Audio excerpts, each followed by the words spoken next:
the Hard Knocks formula. It's like HGTV.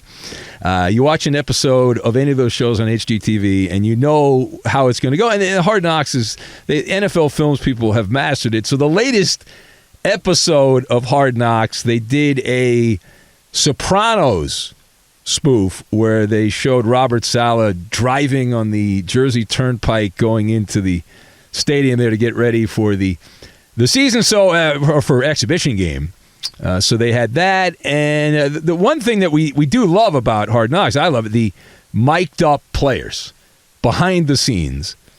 And there was one incident, Rob. In fact, I think we have the audio on this. So the Aaron Rodgers, and there's a giant player, and I get the name of the guy here.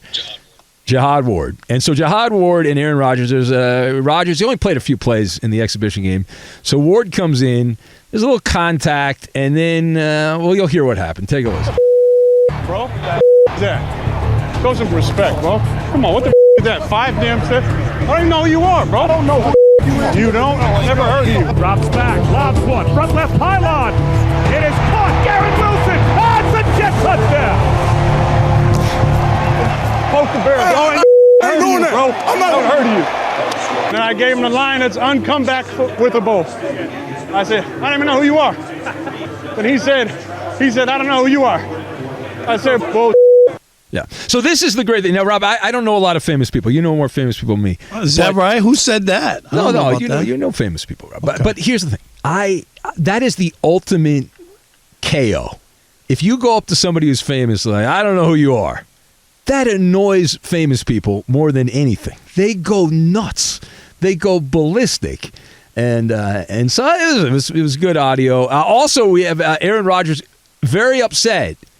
You know, they're building and painting the picture here on Hard Knocks about Aaron Rodgers, the great leader, the savior of the New York Jets. And unlike every other stiff that's played quarterback for the Jets, Aaron Rodgers is not going to put up with any of the nonsense. Take a listen. Mistakes in one drive. The basic at 12 to 14 yards. Mistakes in one damn drive. Unbelievable. Dropped 3 balls, and 3 wrong routes and a false start. Yeah. And then Rodgers probably, when he talks to the media, I thought we had a great practice today. I thought everything was fine. We did a good job, right, Rob? Isn't that how it usually goes when you're covering NFL teams over the years? Yes. Yeah. Then they'll definitely flip it. I don't know. I mean, obviously, whenever you pull the curtain back, there's some acting there. People know that they're mic'd. You know, like, I don't know how much of it is like reality TV, right? They had a show called Bridezilla. What is that? What are you supposed to do if you're a bride? Are you supposed to act nice to the people helping you with the wedding? Yeah. Or are you supposed to act like something else? You know what I mean? Like that's what I always say. Like, once you know you're mic'd, and I'm walking around with a mic on, I think I play to the camera and the mic. Yeah. In fact, there's a I forget the term. I remember reading about this when I was in school. There's a term for it, and it was a science experiment in a factory. And they put cameras in the factory to see how people would react to the cameras. And people you change. And these guys know if they have a great line on Hard Knocks, they're going to get attention. Guys like us are going to talk about it. But they have marketing opportunities. I remember when I was, years ago when reality TV kind of started, I was driving in Hollywood to work, and they were taping one of those dating reality shows. And I was stopped at a red light, and there's a lot of traffic. And so they walked across the street, and they taped the thing. And I guess they didn't get the right camera angle, so they did it again. I was like, wait a minute. I mean, right, that's scripted. I mean, well, that's the issue. And then they have writers writing what you need to say and all this kind of stuff. It's all a farce. It is. Yeah. And the Jets could wind up being a farce, speaking of farces. And I'm going to say this, Ben. You don't have Jets fever, Rob? You're a New York guy. You don't have Jets fever? I grew up as a Jets fan. I grew up in Queens. I used to go to games at Shea Stadium. I mean, I'm all of that. Remember. But I'm not one of these guys that every time they add a quarterback, add water, and stir, I think they're going to the Super Bowl. Okay? Because Brett Favre was a Jet, too. Okay? How'd that work out? That did not work out. Did not work out well? No. And here's my thing. I get it. I know why people are thinking that this is it. Finally, that this downtrodden organization that hasn't won a Super Bowl since the Louisiana Purchase is all of a sudden going to win now because they got a Hall of Fame quarterback. Whatever you think of Aaron Rodgers, the guy's one of the greatest who ever threw the football, okay? And he already won a Super Bowl. Long time ago, though. Yeah, but Long it doesn't time matter. ago. Yeah, you say that, but Dan Marino never won a Super Bowl. No, okay? he didn't. But he was a great quarterback. Would you deny that? But is that, to me, that I'm not one of these guys, right? But you have to win a championship. No, I'm not. I think Karl Malone in the NBA is one of the all-time greats. He didn't win a championship, right? People rip him all. He didn't win. Charles Barkley, guys like that. But I'm saying that the people try to act like, well, Aaron Rodgers won a long time. He won. There are guys who never won. You think of Favre and Rodgers, basically 30 years of playing quarterback for the Green Bay Packers. They won 2. Yeah, but two. I think what you're not looking at is, and you're not being fair, is I'm being fair. No, the bad defenses. And remember, here's 2 things. In Aaron Rodgers' career in Green Bay, they never drafted a skill position in the first round. Never. 0. And also, they never fixed their defense. And 1 year, if you could help me out, 1 year, everybody on their roster, except for one player, was drafted by the Packers.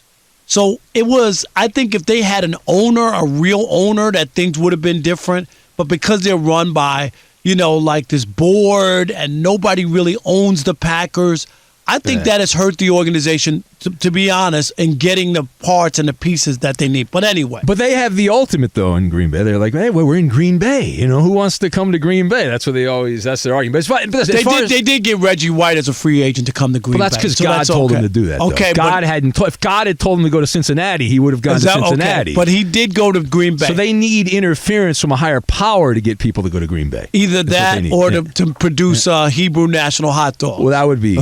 My brother actually lives in Appleton, Wisconsin. That's where the mall is. I know. I had never been to Green Bay. My brother lived there.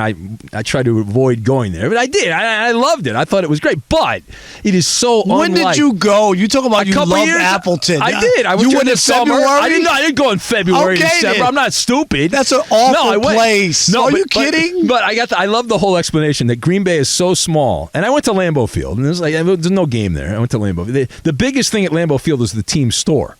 But I went to Lambeau, and it's like there's not even a hotel big enough for the teams to stay in Green Bay. They stay in Appleton. They stay in Appleton, which is not that big, by the way, either. No, but I know because obviously I covered every Lions road game for almost 20 years. Eating cheese curds and all that. So I was in Appleton, and I went to the mall, and I bought sneakers there, and the whole 9 yards, and I've lived that life.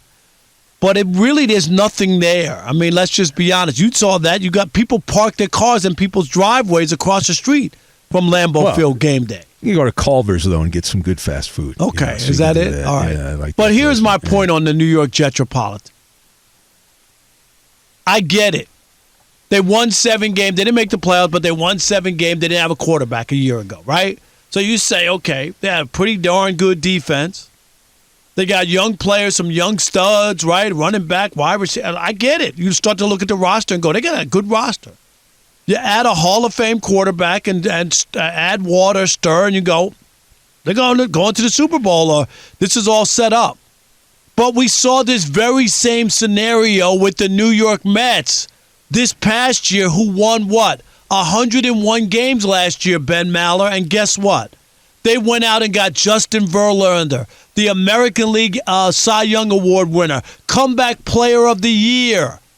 Add him to Scherzer and everything that had gone on the year before, and guess what? They're not going to the playoffs. Well, the thing that fascinates me about the Jets is, first of all, the fact that this is a combustible situation. You just talked about Green Bay and Rodgers going to New York, and you were a sports writer in New York. You grew up there. How different it is. If things go bad, if this turns out to be rotten, the snowball effect it's going to bury the Jets. If they're 0-4 to start, there's no doubt about it. And they go out. They open up with Buffalo on, I think, Monday night. I'm not high on Buffalo. I'll tell you that. Well, I look at the AFC East. Tell me if I'm wrong on this, Rob. I think the whole division is a tinderbox because Buffalo, you've got the Diggs situation. That could turn nasty. My guys that are in Bills Mafia tell me I'm nuts that Diggs will be fine. But I've seen too many diva wide receivers cause problems. You look at Miami. Miami, Tua's, you want to be polite and stuff, but the guy's had a lot of concussions. You don't know if he's going to stay healthy. They don't have a Mike White, I believe, is the backup quarterback there, the former Jet. The Patriots, they're a mess. So that whole division is topsy-turvy, but the Jets are also topsy-turvy. Aaron Rodgers did not look good. People don't like to talk about this. It's taboo. He did not look good. He showed signs last year that you're like, did he have a bad thumb? Is that the excuse? No, is that the get out of jail free card? It's not an excuse, Ben. Like, you got to be realistic. Now, that guy threw more interceptions last year than he did the previous 3 years. I mean, can you at least admit that looked a little weird that he didn't have? It was odd, but he did have a thumb injury. But the rule is, Rob, that when you get to a certain age, if you don't play well, then if you have that same year when you're 25, you're like, it's throwaway. But at late 30s? 3 years ago, Bucky Brooks, the great Bucky Brooks, the great Bucky Brooks, who I had a big fight with on the air because he said Aaron Rodgers was washed up. This was the year before he won the back-to-back MVPs. Yeah. All I'm saying is, now you know a thing or two about calling people washed up, okay? Right? Rob? I'm going to name Tom Brady here, but but my point is, you got to be careful. And I do believe that there was something there. I'm not saying he played well. For Aaron Rodgers, he did not play well. But the other thing that scares me about the Jets, even more than Aaron Rodgers at age 39, is the Jets. It's different when nobody has expectations for you. You know that, Ben. Last year, nobody thought the Jets were any good. They won some games that people were shocked at, right? And, oh, wow, look at what's going on here. Now this year with all the talk and they're going to the Super Bowl and you think that people are going to take the Jets lightly coming in with Aaron Rodgers? Do you believe that? Not 1 second. Right out of the So gates, it's different. Yeah. Right. Yeah. It's so different when all of a sudden you're supposed to be this team. I think the same thing will happen with the Detroit Lions, who people are making all this. See, I disagree with you on the Lions. I am drinking the Honolulu Blue Kool-Aid. Drink it all. I love Dan Campbell's shtick. Everyone ripped him when he got hired. He was a meathead guy, but I think he's figured something out there. I believe. Oh, really? Yeah. Last year he cost them the game against Minnesota. Well, their defense was terrible. No, but and also we need to get the sound, Ryan, of the Lions announcers and we'll talk about the Lions later in the show. Yeah, we will. Who told Dan Campbell to call timeout they're screaming at him during the game. That's the coach you think is going to be coach of the year and get to the Super Bowl? I didn't say coach of the year. Okay, we'll talk about that. We'll talk about that later for sure. Anyway.